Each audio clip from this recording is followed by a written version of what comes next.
개인적인 일정이 바빠서 언론 배급 시사회를 놓치고 영화관에서 처음 이 영화를 보러 영화관에 들어갔을 때 저는 가슴이 벅차오르는 걸 느꼈습니다. 얼마만인가요? 이 정도로 관객들이 모여서 영화를 보려고 옹기종기 앉아있는 걸 보는 게 오랜만에 영화관이 가득 찼다는 느낌을 받았습니다. 직업상 시사회를 볼 때야 취재하러 온 기자분들, 촬영하러 오신 분들, 평론가분들, 배급사, 여러 관계자들로 가득 차는 게 당연한 일이라 별다른 감흥은 없었지만 일반 관객들이 이렇게 많이 모이는 걸 보는 건 참 고무되는 일입니다. 물론 올해도 흥행작들은 있었지만 소울이나 귀멸의 칼날 때와는 전혀 다른 인상입니다. 이 영화는 할리우드 블록버스터, 팝콘은 먹지 못하지만 팝콘 무비의 정체성을 갖춘 영화니까요. 코로나 이후로 가장 필요했던 영화가 아니었나 싶습니다. 영화를 보면서 참 고맙다는 생각을 했습니다. 코로나가 이제는 조금씩 그 공포스러운 위상을 잃어가기 때문일까요? 미국이라든지 다른 나라들은 이제 슬슬 일상을 되찾으려 하기 때문일까요? 어쨌든 이 정도 크기의 영화가 나와준다는 건 영화관 입장에서도 전체 영화계에 있어서도 호재입니다. 일단 영화관이 살아나고 관객들이 모여들어야 다른 영화들도 살 수 있기 때문입니다. 어쨌든 우리는 코로나를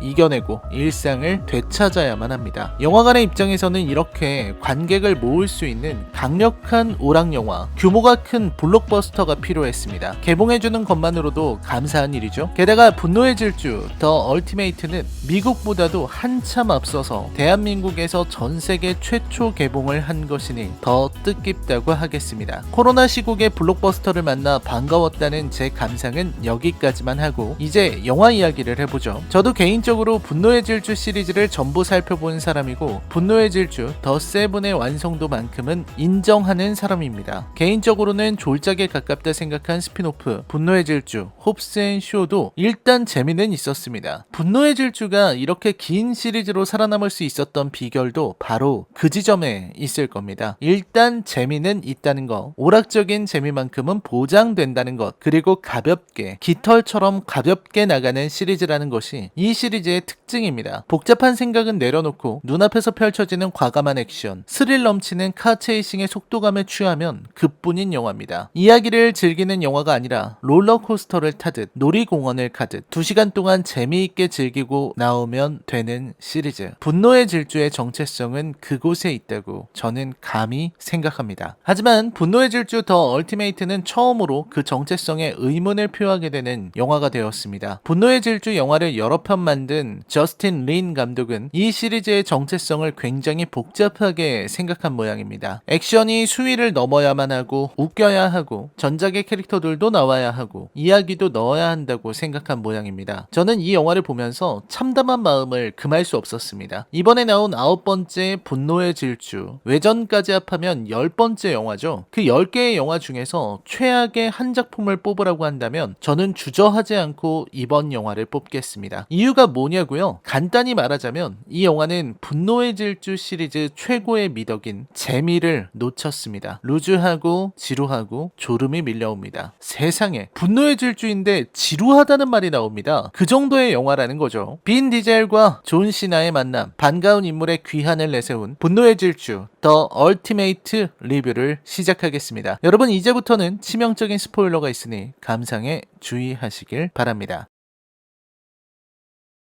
앞에서도 말했듯 분노의 질주가 사랑받는 까닭은 이 시리즈가 오락영화로서의 미덕에 충실하기 때문일 것입니다. 도로를 질주하는 차량의 화려한 모습, 높아지는 RPM만큼 고조되는 긴장감, 가슴을 후련하게 만드는 액션이 난무하면서 동시에 알기 쉬운 플롯으로 관객들로 하여금 생각은 잠시 내려놓고 즐기는 영화가 무엇인지 분명히 보여주었죠. 때로 액션이 과하다는 비판도 받았지만 오락영화이기 때문에 어느 정도 타협을 시도할 수 있었습니다. 할리우드를 대표하는 블록버스터인데 재미를 위해서 개연성, 물리법칙을 조금 무시했다고 큰 흠이 될 수는 없는 법이니까요. 하지만 이번 작품은 선을 넘었다는 점에서 큰 비판을 피할 수 없을 겁니다. 영화는 도미닉의 과거 이야기로 시작합니다. 토레토 가문은 어쩔 수 없이 속도에 치중하는지 레이싱 대회에 출전한 도미닉의 아버지가 사고로 사망합니다. 이후 장면은 다시 현재로 바뀌고 가족과 함께 살아가는 도미닉에게 패밀리가 찾아옵니다. 패밀리는 미스터 노바디가 어떤 경위인지는 몰라도 사이퍼를 붙잡았는데 비행기가 추락하는 사고를 당했고 도미닉과 패밀리에게 이 사건을 알리려고 했다는 겁니다. 도미닉은 사건을 거절하려고 하지만 결국 마음을 바꿔 함께 하기로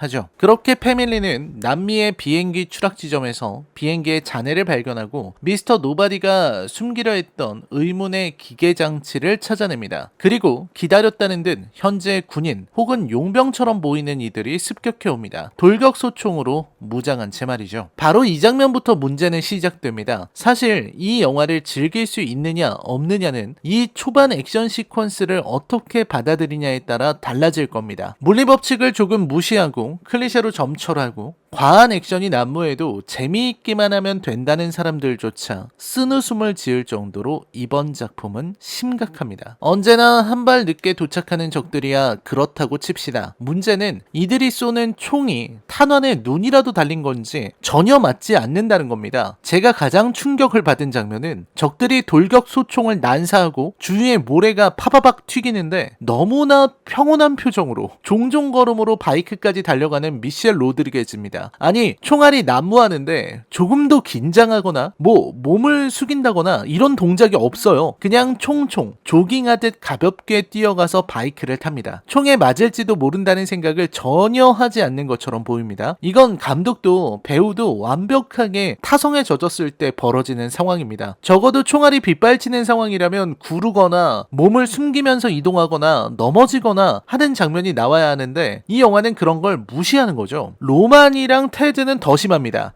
이게 어느 정도냐면 분명히 거리도 그리 멀지 않아요. 눈앞에서 은폐나 엄폐도 없이 그냥 달려가는 사람을 등 뒤에서 돌격소총 아니 장갑차에 장착한 고정식 기관총으로 마구 쏘는데 한 방도 안 맞습니다. 못 맞췄지롱. 게다가 이 용병들은 2층에서 한 사람을 포위한 채로 사격을 실시하는데 아래에서 소총 들고 한 바퀴 돌면서 쏘는 멤버를 제압하지 못합니다. 우리 편의 총알은 무조건 다 맞고 상대편의 총알은 아예 안 맞아요. 세상에, 저는 로만이 한 바퀴 돌면서 자기보다 위층에서 자기를 포위한 적들을 모조리 사살하는 걸 보고 벌린 입을 다물지 못했습니다. 이건 너무하잖아요. 아니 총격전이 아무 의미가 없어. 스톰트루퍼도 이 정도는 아니에요. 오죽했으면 로만은 테즈와 램지 앞에서 농담까지 합니다. 생채기 하나 없는 자신을 보라면서 이 정도면 슈퍼히어로급이 아니라는 거죠. 아닌 게 아니라 맞습니다. 이 정도의 전투라면 캡틴 아메리카 스티브 로저스라도 작은 상처 정도는 얻었을 겁니다. 근데 얘네들은 아무런 능력도 없는 애들이 총알을 전혀 맞지 않으니 슈퍼히어로급이죠. 이후 도미닉과 레티가 제이콥을 상대로 달아나는 장면은 더 심합니다. 쥐뢰요? 쥐뢰는 그냥 배경 이미지입니다. 예쁜 사진 정도의 느낌? 로만과 테즈는 줄이 끊어져 떨어지는 다리를 달려서 차량이 아래에서 위로 솟구치는 기적을 행하고 제이콥은 기계장치를 빼앗더니 비행기와 결합해서 날아가 버리고 도미닉은 차를 절벽으로 확 몰아서 추락하더니만 차에 줄을 매달아서 반대편 절벽으로 날리는 황당한 짓을 합니다. 아니 아무리 감독이 문과라도 그렇지 물리법칙을 이렇게 무시할 거면 그냥 차라리 다 날아다니는 게 낫겠어요. 이게 말이 되냐고. 게다가 차량이 박살났는데 긁힌 상처 하나 없는 도미닉의 깨끗한 얼굴은 차라리 코미디에 가깝습니다. 아무튼 제이콥은 도미닉의 동생이었습니다. 시리즈가 9편이나 진행되었고 도미닉은 2, 3편 빼고 거의 다 나왔는데 처음으로 알려지는 동생의 존재하며 대관절 납득도 안 되고 재미도 없는 동생과의 일화들이 계속 이어집니다. 아버지와 사고를 낸 남자에게 덤벼들려는 동생을 말린 도미닉은 자신이 대신 덤벼들어 두들겨 패고 감옥에 갑니다. 아니 이게 뭐야? 제이콥을 말리길래 그래도 좀 어른스러운가 싶었는데 그게 아니라 자기가 패고 싶었던 겁니까? 게다가 감옥에서 제이콥을 의심한 도미닉이 출소 후 제이콥을 찾아가서 레이싱으로 승리한다는 중2병 스토리가 이어지는데 눈을 의심하게 만듭니다. 아무튼 이야기는 진행됩니다. 기계장치는 뭐 언제나 그렇듯 해킹 장치입니다. 그걸 가지면 전 세계의 무기를 좌우할 수 있다는 거고 도미닉 일행은 제이콥, 사이퍼 일행보다 빠르게 물건을 찾거나 방해해야 한다는 흔한 미션이죠. 그리고 이 장치를 작동시키기 위해서는 키가 필요한데 그 키는 도쿄에 있다고 합니다. 가만 도쿄라. 아무튼 갑자기 미아가 재등장합니다. 레티가 데려온 것 같은데 반갑기는 해도 뜬금없는 등장이죠. 어쨌든 레티, 미아는 도쿄에서 괴한들의 공격에 당하는데 갑자기 한이 나타나서 그들을 도와줍니다. 네, 한이 살아 돌아왔습니다. 죽은 줄 알았던 인물이 살아 돌아오는 게 팬들에게는 퍽 반가울 거라고 생각하는 사람들이 많습니다. 한의 귀환이 반갑기는 해요. 하지만 왜? 어떻게? 같은 의문이 드는 것도 사실입니다. 예를 들어서 원피스 알라바스타 편의 팔콘을 보세요. 누가 봐도 죽었는데 갑자기 사실은 살아있었다는 식으로 재등장합니다. 여기에서 우리는 아무리 강한 폭탄이 터져도 인기만 좋다면 살 수 있다. 작가가 원하면 핵폭탄이 터져도 여유 있게 살 수 있다는 걸 깨달을 수 있습니다. 작품의 완성도가 떨어지고 긴장감이 사라지는 최악의 장면이죠. 게다가 한은 분노의 질주의 세 번째 작품 도쿄 드리프트에서 사망했고 6편에서는 그게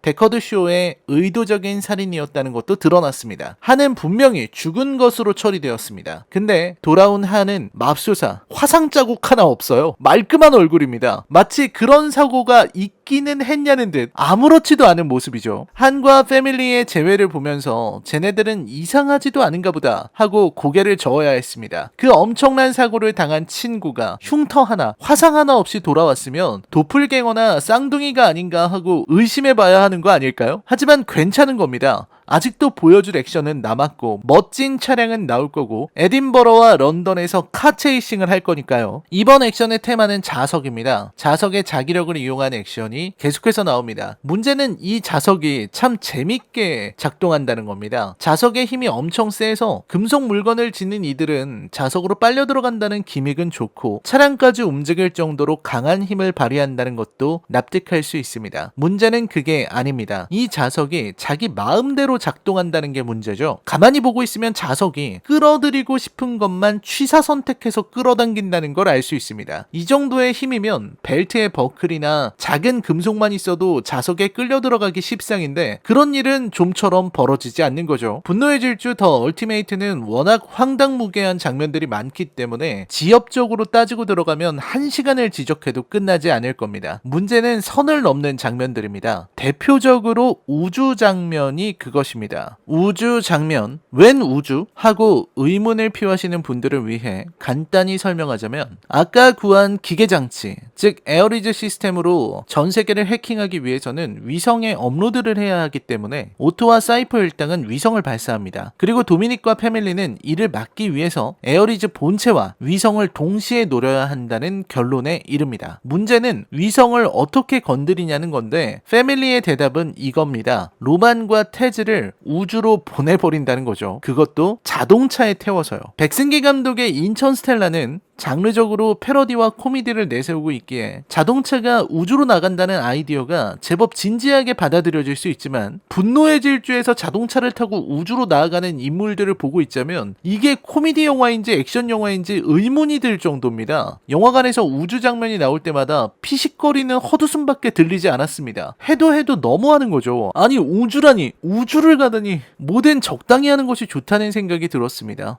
결국 우주로 가서 위성을 박살내고 우주 정거장 도움으로 귀환하는 로만과 테즈를 보고 있자면 얘네들이 스케일로도 히어로 영화를 찍는구나 싶은 생각이 듭니다. 도대체 무슨 생각을 하고 우주 장면을 넣은 걸까요? 저는 이 영화의 최대 문제점이 뇌절이라고 생각합니다. 모든 게 지나쳐요. 작중 인물들이 내뱉는 유머들은 듣기가 괴로울 정도입니다. 그나마 사이퍼의 스타워즈 해석은 양반입니다. 진지하게 멍청한 소리를 하는 인물들, 물리법칙 을 무시하다 못해 문송한 문과 출신인 제가 보기에도 황당한 장면들, 자동차를 타고 우주로 향하고 우주에서 활약하는 모습들, 우주에서도 잘 터지는 무전기 따위의 문제들이 산재해 있습니다. 감독은 현실이니 개연성이니 핍진성이니 그딴 거 잊고 즐기라고 말하는 것 같고 실제로 분노의 질주는 생각을 내려놓고 봐야 하는 영화이기는 하지만 이 작품에서는 내려놔야 하는 것이 생각보다 많습니다. 좀처럼 내려놓기 힘든 걸 어쩌나요? 패밀리라든지 한의 재등장 같은 반가운 소식들이 있긴 하고 사실상 8편의 이야기를 완결한다는 의미는 높게 평가할 수 있지만 역시 드웨인 존슨과 제이슨 스타뎀의 빈자리는 큽니다. 그 둘이 없으니 재미도 유머도 반감되었다는 생각을 하지 않을 수 없습니다. 제이콥 역할의 존 시나는 실망스러웠습니다. 영화배우로서의 존 시나를 저는 늘 즐겁게 봤는데 이번 작품에서는 카리스마도 연기도 전부 부족했다는 생각이 들었습니다. 특히 영화의 진행은 최악이었죠. 제이콥이 대체 대체 왜 도미닉을 돕는지 아무도 설명하지 않습니다. 그냥 둘이 시선 교환하고는 알았다는 듯이 협력합니다. 이럴 거면 대체 왜 도미닉과 제이콥의 이야기를 길게 했는지 의문입니다. 애초에 가벼운 껍데기 캐릭터들의 영화인 분노의 질주에 구구절절 긴 사연을 넣은 것 자체가 패착입니다. 중반 부분은 지루하기 짝이 없거든요. 분노의 질주가 지루해졌으면 이야기는 끝난 거 아닌가요? 홉스앤쇼도 이렇게 재미없진 않았어요. 액션은 과도하고 이야기는 형편없고 물리법칙을 무시하고 코미디에 집중하려다가 산으로, 아니 우주로 가버린 영화. 무의미한 대사의 남발, 말도 안 되는 스토리. 분노의 질주의 최대의 장점은 가벼움이었습니다만 이제 등장인물들의 사연이 쌓이고 그걸로 이야기를 하려고 시도하다 보니 이제는 가볍게 볼 수 없는 영화가 됐습니다. 쌓인 무게가 무거운 만큼 진입 장벽도 두껍고 높아지기 마련입니다. 이런 식으로는 지속되기 어렵다는 게